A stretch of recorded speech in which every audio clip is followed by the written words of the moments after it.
भाग्य को कोसने वाले लोग इस कहानी को जरूर सुने। एक बार एक इंसान अपनी जिंदगी से बहुत परेशान था। वह हर समय अपने आप को कोसता रहता था कि क्या जिंदगी मिली है मुझे, क्या जीवन है, हर परेशानी मेरे साथ ही है, हर दुख मुझे ही आकर घरता है, हर झंझट मेरे ही सर पड़ती है। एक दिन इसी तरह अपने आप को बैठा हुआ कोस रहा था कि क्या नसीब है मेरा, क्या किस्मत है मेरी, क्या जिंदगी है मेरी, कि तभी अचानक एक बाज अपने शिकार को पंजों में दबाए हुए एक पेड़ पर आकर बैठ जाता है और वहीं पर अपने उस शिकार को खाने लग जाता है। यह परेशान आदमी जब उस बाज को देखता है, हेलो दोस्तों की एक गरीब बेटी हूँ, प्लीज चैनल सब्सक्राइब जरूर करें आगे बढ़ने के लिए। बीच में वीडियो मेरी बात के लिए माफी चाहता हूँ। तो कहने लगता है कि क्या जिंदगी है इसकी, क्या जीवन जी रहा है मजे का, ना इसे खाने की चिंता, ना पीने की, ना पहनने की और ना ही परिवार की, शिकार करता है और मस्त खुली हवाओं में कभी इधर घूमता है कभी उधर घूमता है, सारे दिन आसमान में उड़ता रहता है। असल जिंदगी तो यही है, जीवन तो यह जी रहा है। और फिर वह आसमान की तरफ देखकर जोर जोर से चिल्लाता है कि काश मैं भी एक बाज होता तो मुझे भी कोई दुख ना होता, मुझे भी कोई परेशानी ना होती, काश मैं भी एक बाज होता। जब वह 2 से 3 बार जोर जोर से चिल्लाता है कि काश मैं भी एक बाज होता तो मुझे भी कोई दुख ना होता, मुझे भी कोई परेशानी ना होती, तो अचानक आसमान में बिजली कड़कने लग जाती है और आसमान से आवाज आती है कि हे इंसान, क्या यह हमने सच सुना कि तू हमारी दी हुई जिंदगी से परेशान है और तू एक बाज बनना चाहता है। तो इस आकाशवाणी को सुनकर यह इंसान हैरान रह जाता है और आसमान की तरफ देखकर कहता है कि हाँ, मैं सच में अपनी इस जिंदगी से बहुत परेशान हूँ, क्योंकि हर परेशानी मेरे साथ ही है, हर दुख मुझे ही है, हर तकलीफ मेरे ही साथ है। तो आसमान से फिर आवाज आती है कि हे इंसान, एक बार फिर सोच ले, हमने तुझे बड़ी प्यारी जिंदगी दी है, लेकिन अगर फिर भी तू चाहता है कि हम तुझे बाज बना दे तो हम तुझे बाज बना देंगे, लेकिन अगर एक बार हमने तुझे बाज बना दिया तो फिर हम तुझे बाज से इंसान दोबारा नहीं बनाएंगे। तो यह आदमी तुरंत जवाब देता है कि मैंने अच्छी तरह से सोच लिया है कि मुझे बाज ही बनना है और एक बार बाज बनने के बाद मैं दोबारा कभी नहीं कहूँगा कि मुझे इंसान बनना है। तभी ऊपर से आवाज आती है कि जैसे तुम्हारी इच्छा, और वह इंसान बाज बन जाता है। बाज बनते ही वह इंसान खुली हवाओं में उड़ने लगता है, कभी उड़ता हुआ इधर चला जाता है, कभी उड़ता हुआ उधर चला जाता है और सोचता है क्या मजे की जिंदगी है। असल जिंदगी तो यही है, ना कोई चिंता, ना कोई परेशानी, ना कोई डर। वह सारा दिन ऊंचे आसमान में उड़ता रहता है, 2-3 मिनट पंख मारता है, उसके बाद पंख मारना बंद कर देता है और लंबे समय तक हवाओं में तैरता रहता है। इसी तरह हवाओं में तैरते हुए शाम का समय नजदीक आ जाता है तो वह सोचता है कि मेरे पास रहने का एक ठिकाना भी होना चाहिए, मेरा अपना एक घर होना चाहिए जहां मैं रात में आराम कर सकूं। तो यह सोचकर वह छोटी छोटी लकड़ियां इकट्ठा करने लग जाता है और एक ऊंचे पेड़ पर अपना घोंसला बनाने लग जाता है। एक एक लकड़ियां इकट्ठा करके वह अपने लिए एक सुंदर सा घोंसला तैयार कर लेता है और रात में उसी में सो जाता है और सोचता है सुबह उठकर शिकार भी करूंगा और सुबह उठकर फिर से मौज मस्ती भी करेंगे, खुली हवाओं में उड़ेंगे। सुबह होते ही वह शिकार की तलाश में निकल पड़ता है, हवाओं में उड़ता रहता है, ऊपर से जाकर देखता है कि कहीं जमीन में मुझे कोई शिकार नजर आए तो मैं तुरंत जाकर उसे दबोच लूं और वहीं पर खा लूं, लेकिन उसे कोई शिकार नजर नहीं आता। काफी समय बीत जाता है, वह लगातार ऊंचाई से शिकार को ढूंढता रहता है, लेकिन उसे कोई शिकार नहीं मिलता। फिर पास एक जंगल होता है, यह उस जंगल में चला जाता है, यह सोचकर कि शायद वहाँ कोई अच्छा सा शिकार मेरे हाथ आ जाए। यह जंगल के ऊपर उड़कर शिकार को ढूंढता रहता है, जंगल के अंदर जाकर भी शिकार को ढूंढता है,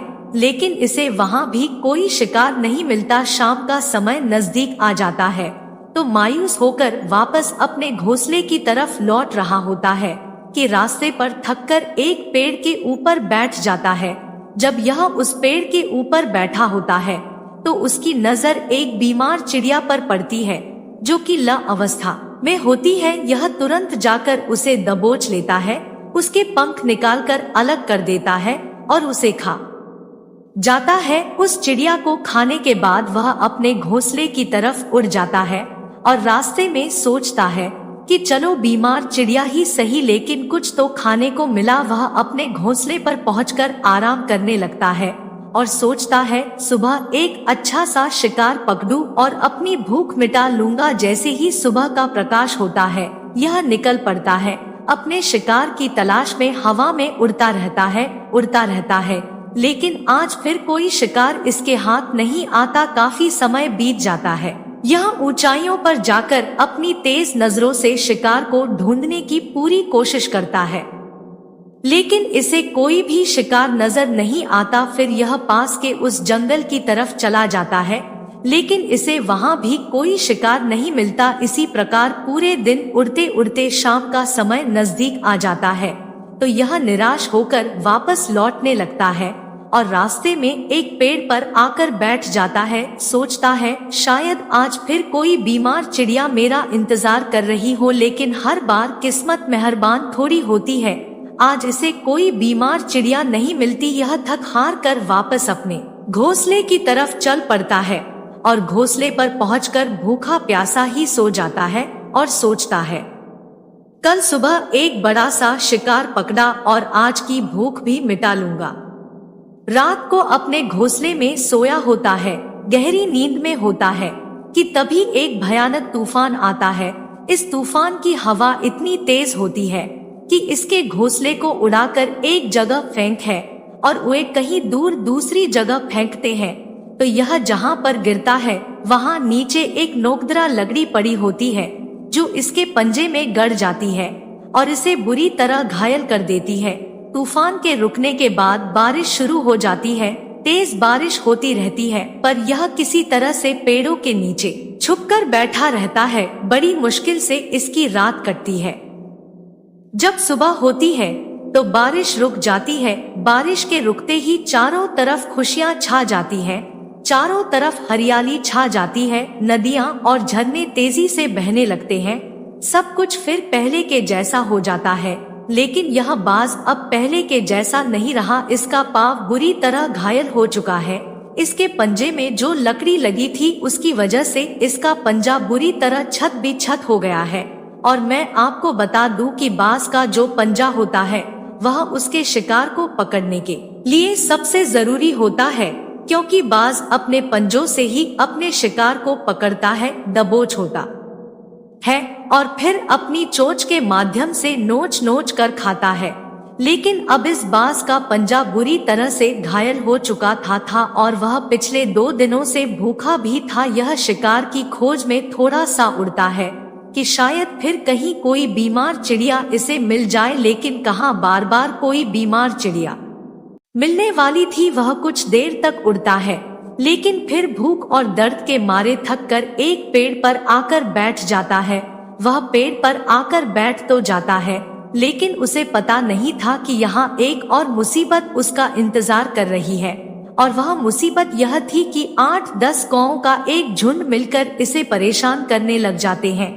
इसके ऊपर आकर इसके घाव में चोंच मारने लग जाते हैं। उन्हें भी पता चल जाता है कि यह बाज घायल है और भूख की वजह से कमजोर भी है। यह बाज उनसे बचने के लिए थोड़ा सा उड़ता है और फिर जाकर बैठ जाता है।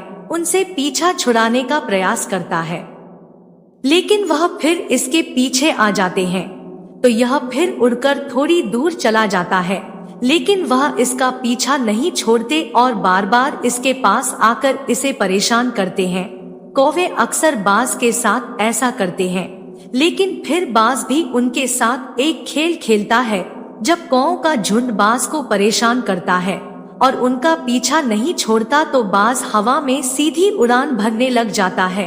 वह तेजी से सीधा ऊपर की ओर उड़ने लग जाता है। कौवे भी उसके पीछे उड़ते हैं, लेकिन कुछ देर तक उड़ने के बाद कौवे ऐसी ऊंचाई पर पहुंच जाते हैं जहां पर उन्हें ठीक से ऑक्सीजन मिलनी बंद हो जाती है, उनका दम घुटने लग जाता है, उनकी सांस रुकने लग जाती है, तो फिर वह वहां से ऊपर नहीं जा पाते। पर क्योंकि बाज तो बादलों से भी ऊपर उड़ सकता है, इसीलिए वह तो ऊपर चला जाता है, लेकिन कौवे वहां से ऊपर नहीं जा पाते और वो नीचे आने लगते हैं।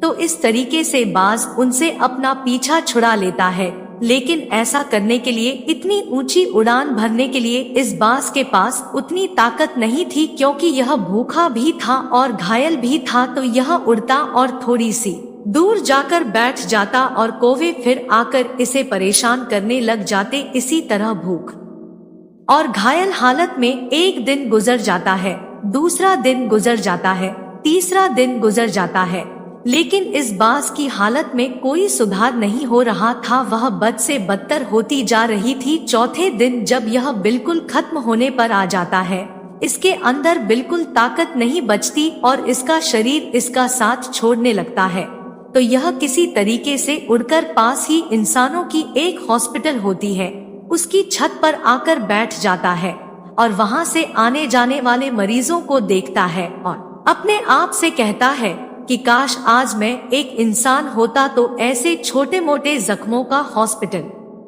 से इलाज करवा लेता, या किसी को बता देता कि मैं भूखा हूँ, परेशान हूँ, मेरे साथ यह परेशानी है। लेकिन आज मैं एक ऐसा बेजुबान परिंदा हूँ जो किसी से कुछ नहीं कह सकता, किसी को अपना दुख नहीं बता सकता, किसी से कोई मदद नहीं मांग सकता। यही बात सोचकर वह उसी छत पे अपना दम तोड़ देता है।